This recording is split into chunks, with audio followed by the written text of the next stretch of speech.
नमस्कार। आज हम एक बहुत ही दिल को छूने वाली कहानी पर बात करने वाले हैं। कहानी का नाम है आरव, सपनों का निर्माता। कहानी में एक तस्वीर है जो दिमाग में रह जाती है।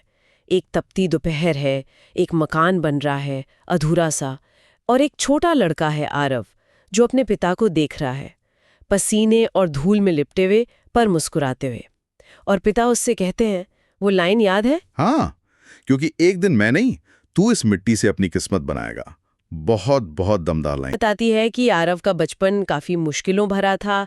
परिवार गरीब था, माँ बाप मजदूरी करते थे, दिहाड़ी पर जी। दूसरों के घर बनाते थे, हम्म। और बुनियादी जरूरतें जैसे अच्छे कपड़े या चप्पलें भी वो भी मुश्किल थीं। जी। माँ बाप की बस एक ही रट थी, जैसा वो आरव से कहते थे, बेटा पढ़ ले, ताकि हमें अब ईंटें ना उठानी पड़े। कहानी में वो एक अहम मोड़ आता है जब आरव अपने माँ बाप के लिए खाना लेकर एक सेठ जी के बंगले पर जाता है जो बन रहा था। हाँ। वहां वो बंगले का नक्शा देखता है और बस एक छोटी सी बात कहता है, साहब, अगर सीढ़ियां इस साइड हो तो धूप पूरे आंगन में पहुंचेगी। बस इतना सा। और यही छोटी सी बात पूरी कहानी का रुख बदल देती है।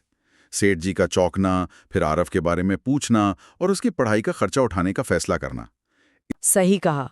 और इस मौके के बाद, जैसा कहानी में बताया गया है, आरव ने तो बस जी जान लगा दी। दिन रात मेहनत करता रहा, कभी थका नहीं, कभी झुका नहीं। ये सिर्फ शारीरिक मेहनत नहीं थी, ये दिमागी और जज्बाती लड़ाई भी रही होगी, यकीनन। खासकर जब कहानी में वो पल आते हैं जहां शायद वो नाकामयाब हुआ होगा या मुश्किलें आई होंगी, और वो खुद को याद दिलाता है, माँ पिता की मेहनत और सेठ का भरोसा, मैं किसी को निराश नहीं करूंगा। हाँ, वो सेल्फ टॉक। हाँ, ये जो सेल्फ टॉक है, ये उसकी रेजिलियंस, मतलब मुश्किलों से लड़ने की जो ताकत होती है, उसे दिखाता। और आखिरकार वो सफल होता है।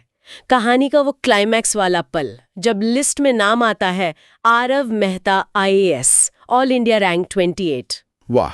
यानी इंडियन एडमिनिस्ट्रेटिव सर्विस में सिलेक्शन। कहानी उस पल के जज्बातों को बहुत अच्छे से बताती है।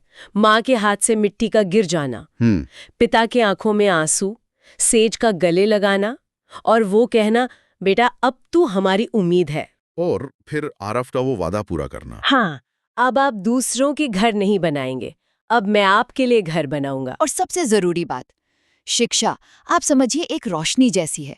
यह सिर्फ एक इंसान को ही रोशन नहीं करती, बल्कि इसकी चमक पीढ़ी दर पीढ़ी ना जाने कितनी जिंदगियों को संवार सकती है, बेहतर बना सकती है।